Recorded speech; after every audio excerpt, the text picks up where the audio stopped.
Hey, what's going on guys? Welcome back to Matt again.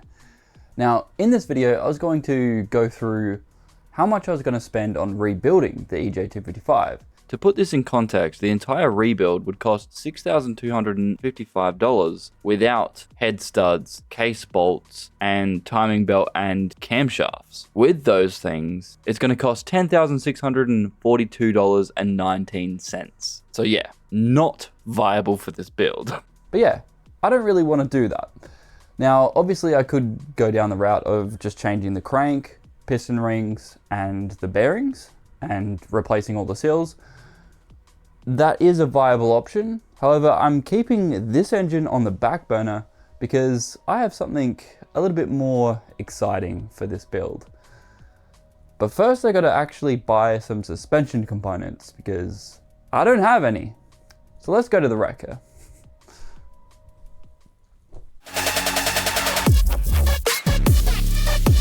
Alright, so just trying to find the Impreza that I'm going to score these bits from.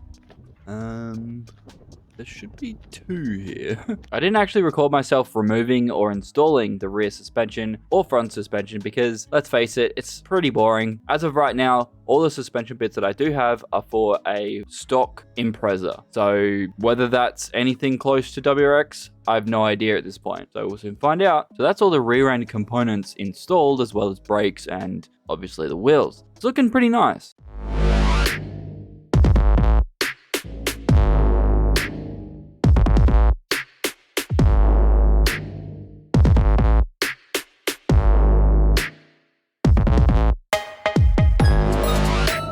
I decided to install the clutch, brake, and accelerator pedal all at the same time, but that was before I realized that I'd have to take out the brake booster anyway. Just looking at it, it was kind of a bit janky. And not to mention I was taking the dash and wiring harness out anyway, so it just kind of got in the way in the end, but oh well, lesson learned, I guess.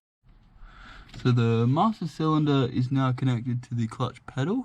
I just got to put the little pin in and that should be connected. Fingers crossed. That was a pain. I also don't know which bolt specifically goes up there, but I just found one that worked. I'll look into that when I need to, but yeah, as of right now, that's in. So I had to go back to the wrecker to get some rear brake shoes, rotors, and calipers and that. And when I went to the counter and was like, look, the brake shoes are pretty heavily worn, I'm gonna have to replace them anyway. The chick behind the counter was like, yeah, but you left them on there, so I kind of have to charge you for them. What? You're saying you're that strapped for cash, you're gonna charge me for brake shoes? $6 each? For something I gotta replace anyway? I mean, it's not that much, right? It's not really not that much. But why am I paying for something that's actually going straight in the bin? Today is engine day, and I've finally decided what engine that I'm going to put in the WRX. Originally, I thought I was going to rebuild the EJ255, but unfortunately, it is very surprisingly difficult to find heads for that specific engine block. No idea why, or they just cost heaps. Like, I found some for like $550 each. Some dude wanted like almost $2,000 for the pair, and I'm like, nah, bro, that's not gonna happen. Especially with unknown Ks, I don't trust you, and that's never gonna happen. So, I want to go with an EZ30 in the 2008 Subaru WRX. Holy shit, motherfucker! Wow, you were going way too quick around that corner. Oh my god, I nearly died. Wow! That truck was going like 60 around that corner, slammed on his brakes, and it was like way into my lane. So anyway, yeah, that's where I'm going now. So hopefully the engine is still there and they haven't completely f***ed everything else in the process, if it isn't still there. Now I don't actually know where they've put this car. There it is. The EZ30 in all its glory. Does it have any leaks though? Seems pretty good. I had to get some reinforcements for this because this engine did not want to come out. But thankfully, we got there in the end. Subaru Dows, man. Okay. The engine is out of the Hilux. Oh, yes. Very close. And yes, I do have engine mounts. I just got to make sure that the engine will actually fit. Yeah, looking good, people.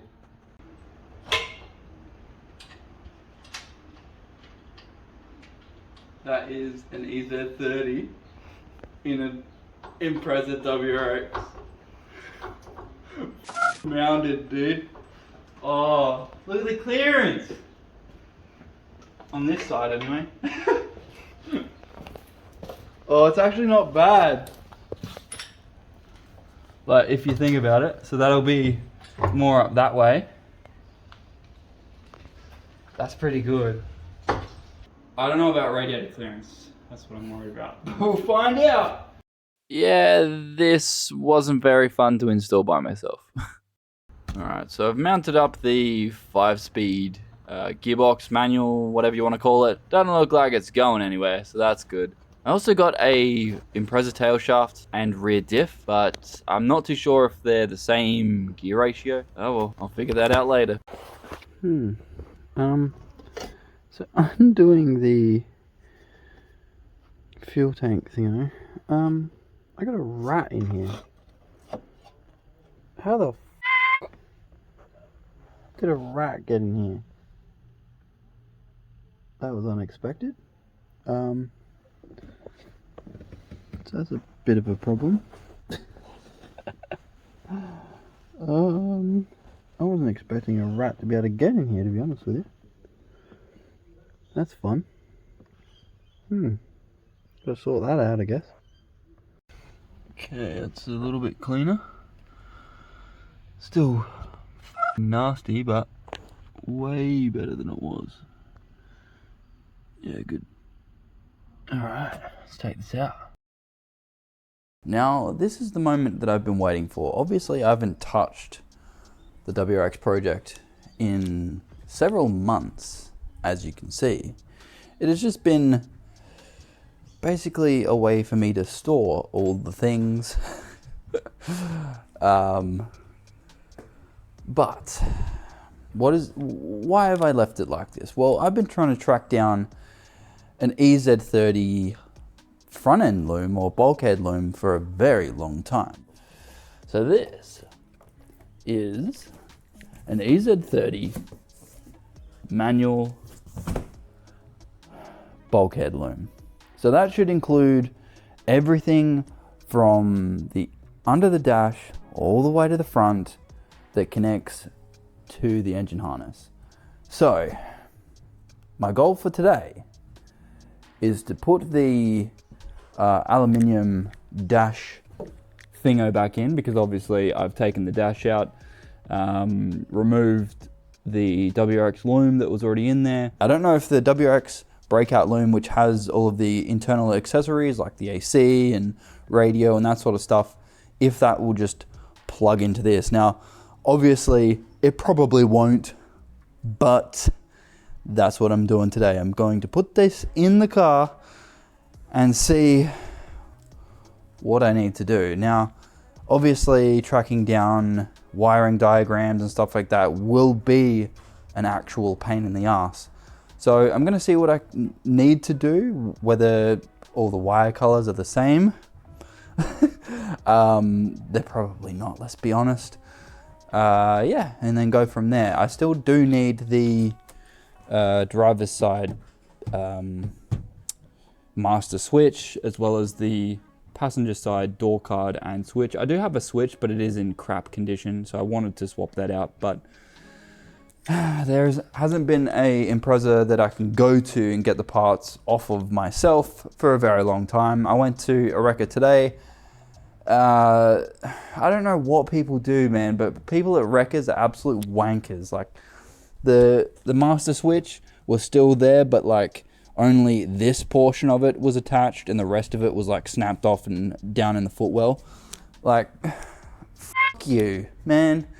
Like, then the passenger side door card was like ripped off for whatever reason. Like, if you don't understand how to remove something, look it up. Don't destroy it. All right? Like, anyway. I guess that's the nature of pick your own stuff at Wreckers. But anyway, let's get stuck into this. Really don't want to. Metal Boy is loosely in. Now, I don't know what it is with these Imprezas and Subarus in general really, but the dashboard bracing always seems to rust. I guess it's just bare metal, but at the same time, I feel like I need a tetanus shot. I feel like this shouldn't be happening, you know? Anyway. Okay, so I've got to replace a couple of the sensors, obviously. The crank sensor, I've just replaced this thing. I wasn't aware that you could replace the whole back thing here. I don't actually know what this is called, but it's got a sensor there and a sensor there. So I just got another one, and it came with both of those already attached. I've got to do the same for this side. Got another sensor there I've got to replace or put on. I've already done this one. Yeah. Looking good. Okay, so I'm gonna try and get the engine in the car, but as you can see, it's probably quite difficult to tell. I don't have a lot of room here for activities, so yeah. Let's see how this goes. Not looking hopeful. We'll see. We'll see. Oh.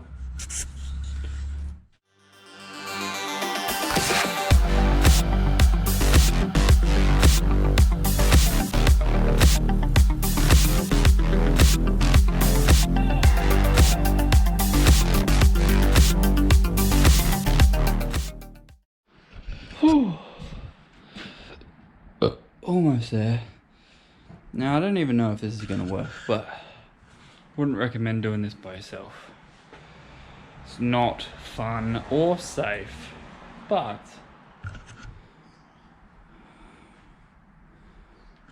it's pretty close.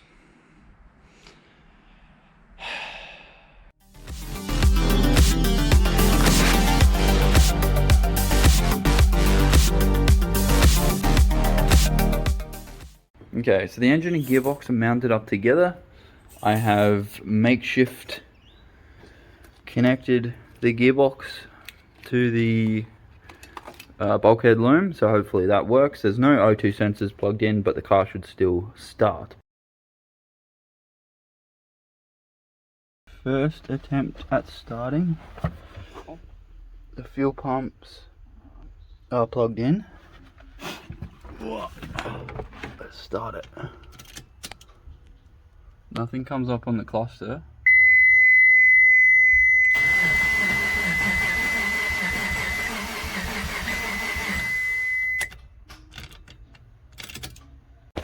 Okay, so I reckon I figured it out. Wasted about, I don't know, 15 amp fuses figuring this out, but I had that top plug mixed around with the side panel plug there. So now, if we give it some juice, hell yeah! Now if we go to start it, got it in neutral, so I'm gonna try and start it.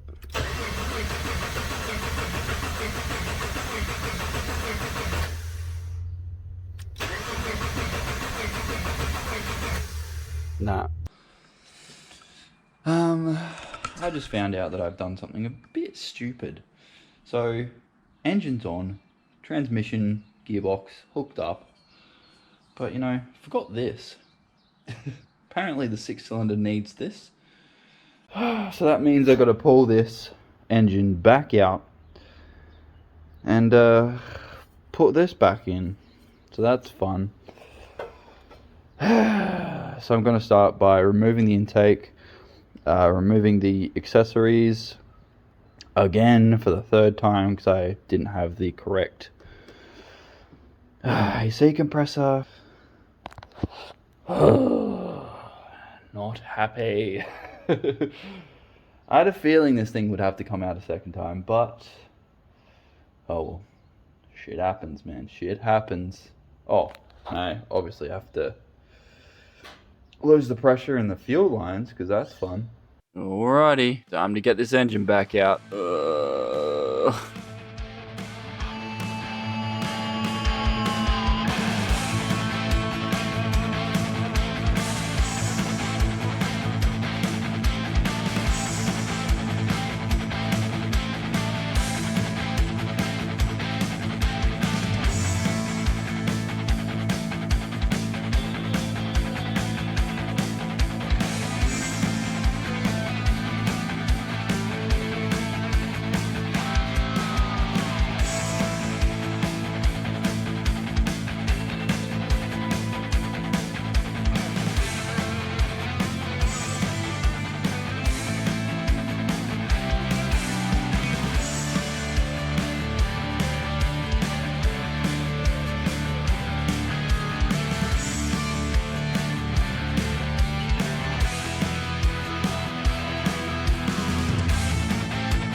So, fully drop it, accessories, intake, plug it back in, turn the key. Hopefully it works this time.